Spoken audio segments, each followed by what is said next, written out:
Bonjour et bienvenue ici en plein air, une fois n'est pas coutume, pour notre émission Sagesse bouddhiste. Nous sommes ici en Dordogne, entre Périgueux et Sarlat, le long de la rivière la Vézère et non loin de la roque Saint-Christophe.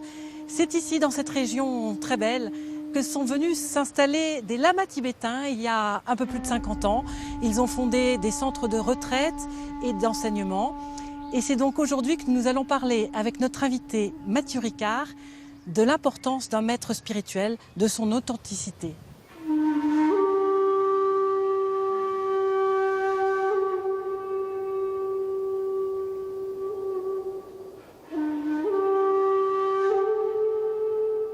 Bonjour Mathieu.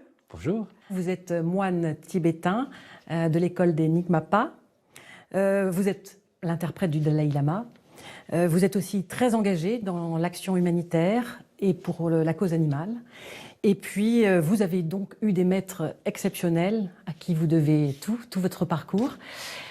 C'est ce dont nous allons parler aujourd'hui. En fait, plus précisément, nous allons définir ce qu'est un maître spirituel authentique. Est-ce qu'il y a plusieurs degrés de maître ? Certainement, il y a plusieurs degrés. Il y a celui qu'il peut y avoir un ami dans le bien, un ami spirituel, le Kalena Mitra, qui vous guide sur le chemin du bien, devenir un meilleur être humain.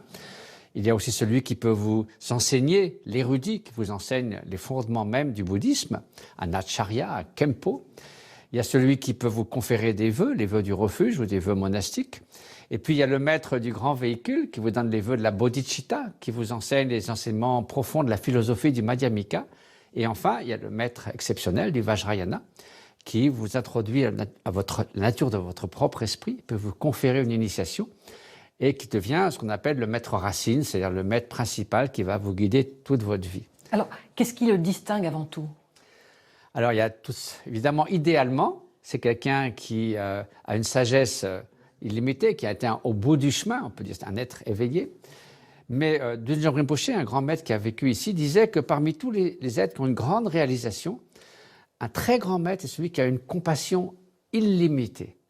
Et c'est sûr que de nos jours, on n'est pas habitué à cette notion de maître spirituel.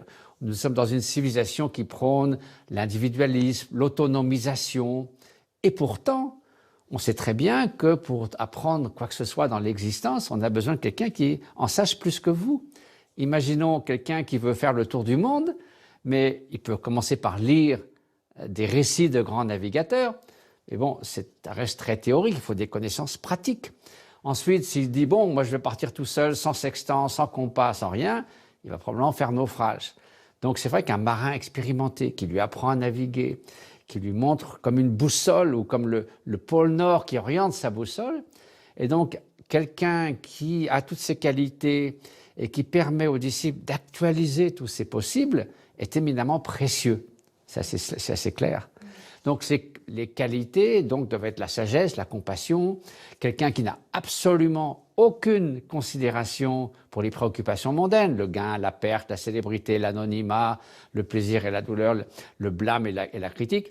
Il n'a rien à gagner, ou elle n'a rien à gagner ni rien à perdre d'avoir un ou deux disciples de plus, mais tout à donner et tout à partager comme un grand-père ou une grand-mère éminemment bienveillante qui ne souhaite que le bien de ceux qui viennent à lui. Et le meilleur cadeau qu'on puisse faire à un maître spirituel, c'est soi-même de progresser vers la sagesse, vers la liberté intérieure, de se libérer des causes de la souffrance. Et pourquoi est-ce que la lignée est importante aussi ? Ben oui, évidemment, encore une fois, réinventer le monde en s'imaginant qu'on va inventer toute une sagesse alors que depuis 2500 ans, lorsque le Bouddha, l'éveil, atteint l'éveil, il dit je vous montre le chemin, mais c'est à vous de le parcourir. Néanmoins, un guide sur le chemin, une carte, une boussole, c'est tellement précieux. Et donc, cette transmission au fil des générations, pendant 2500 ans, est une valeur immense. Et je me rappelle très bien, par exemple, Digo Khyentse Rinpoché, souvent dire quand il enseignait, jusqu'à moi exclu, disons jusqu'à mes maîtres, ça a été une chaîne de maillons d'or ininterrompus d'êtres ayant atteint à l'éveil. Sous-entendant, lui-même n'avait pas toutes ces qualités. Et donc ça, c'est essentiel, parce que comment est-ce qu'on pourrait avoir une si profonde sagesse et une si profonde connaissance des textes comme ça en sortant de nulle part. Ça, c'est vraiment typique du monde moderne. Il faut toujours de la nouveauté. On s'improvise ceci, cela, mais il n'y a aucune substance derrière. Alors Mathieu Ricard, vous avez parlé de ces qualités, la compassion, l'extrême bienveillance, la générosité. Pourquoi ce sont des qualités finalement très rares quand elles sont complètes, quand elles sont entières? Mais quelqu'un qui a cette parfaite liberté intérieure, c'est extrêmement rare. C'est comme une étoile en plein jour. Oui, c'est pas si facile que ça finalement de trouver le maître authentique et puis le maître qui vous corresponde. Alors au début, il est bon justement de rencontrer plusieurs maîtres, aussi d'étudier. Parce que dans les textes, c'est très clairement toutes les caractéristiques d'un maître authentique et aussi les caractéristiques de ceux qui n'en sont pas sont décrites avec tous les détails suffisants. Et donc c'est un point extrêmement important. Alors justement, comment se douter ou être alerté par le fait que ce ne soit pas tout à fait un maître authentique si jamais il y a des critères qui ne pardonnent pas, disons. Déjà, l'orgueil.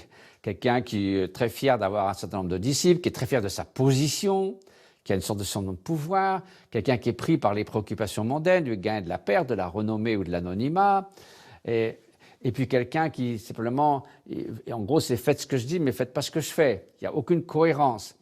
C'est extrêmement dangereux, c'est peu souhaitable, mais effectivement, si vous voulez, dans un milieu traditionnel, comme au Tibet ou en Orient, où il y a effectivement des maîtres qualifiés que tout le monde connaît, les charlatans, ils n'ont aucune chance. Parce que tout le monde rigolerait si un tel ou un tel se prétendait être un maître spirituel, parce qu'il y a des points de repère évidents. Si vous avez le soleil qui brille, quelqu'un qui arrive avec un petit briquet en disant « moi, c'est moi le soleil », ça fait rigoler tout le monde.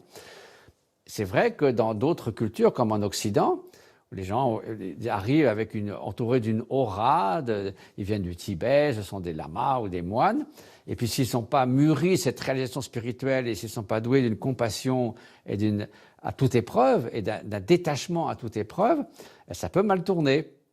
Parce que les gens sont vulnérables, ils cherchent quelqu'un qui est une source de réconfort ou d'enseignement, et on se fie à ces personnes. Et donc, c'est très risqué. Oui, il y a eu des cas. Il y a eu des cas, en Occident, en tout cas. Alors, ça peut aussi bien être des défauts individuels. Il peut y avoir des gens qui sont... On sait, dans toutes les populations, il y a 3% de psychopathes, de pervers et autres. Il y a aussi un système, parce que, il y a une certaine autorité dont jouit le maître spirituel, soi-disant maître spirituel. Donc, il peut utiliser cette autorité pour obtenir des faveurs de tout genre, financières, sexuelles ou autres. Et puis, donc, il y a aussi carrément les dérives sectaires. Dans tout ça, nous devons être très attentifs. Le Dalai Lama a très souvent dit, c'est ceux qui ont été victimes de ce, qui voient qu'un enseignement n'est pas conforme à l'enseignement du Bouddha, qu'il est cause de souffrance, ils doivent ne pas hésiter à dénoncer ça. Ceux qui en ont été victimes, ceux qui en sont témoins.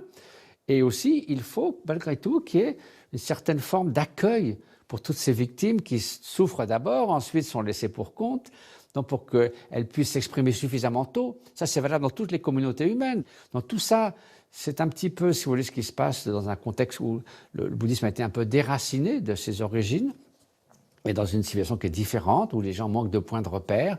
Et donc c'est très important d'être éminemment attentif, d'autant plus que le bouddhisme n'étant pas organisé de manière hiérarchique, si vous n'avez pas tout un échelon de personnes qui sont censées regarder ce qui se passe à droite, à gauche, la plupart des centres sont indépendants, comme les monastères au Tibet. Donc beaucoup de vigilance et surtout étudier les textes, voir quelles sont les caractéristiques des maîtres authentiques. Et si quelque chose ne semble pas en accord avec le dharma, ne pas hésiter à le faire savoir. Alors pour revenir au maître authentique, vraiment en qui on a confiance, qu'est-ce qu'on éprouve quand on est face ou aux côtés de son maître spirituel ?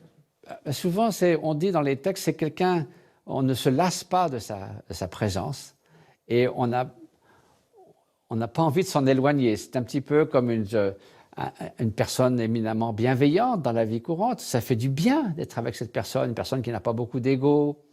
On a envie de partager la compagnie de cette personne. Et puis, au fur et à mesure de votre chemin, il vous donne des conseils appropriés à votre niveau, parce qu'il y a énormément de méthodes.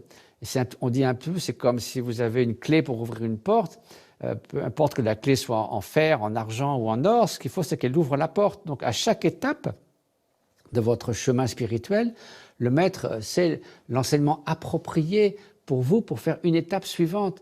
Et puis aussi, il faut dire que la cohérence, c'est quelque chose d'absolument essentiel.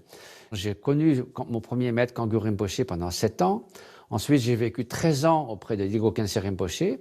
Et je peux dire en toute sincérité que je n'ai jamais vu une action, entendu une parole ou soupçonné une pensée qui puisse un tant soit peu nuire à autrui, mais soit entièrement dédié à essayer de faire le bien du disciple. Et quand on voit ça sur le fil d'une vie, évidemment, la confiance naît avec beaucoup plus de force. Et du coup, là, la confiance vraiment s'établit, et à juste titre. Comment être sûr que ce soit le bon maître pour soi-même, en fait? Est-ce qu'il y a quelque chose, une étincelle qui... Alors, c'est sûr que, admettons qu'on soit dans un environnement où il y a un certain nombre de maîtres authentiques. Déjà, il faut retrouver les critères.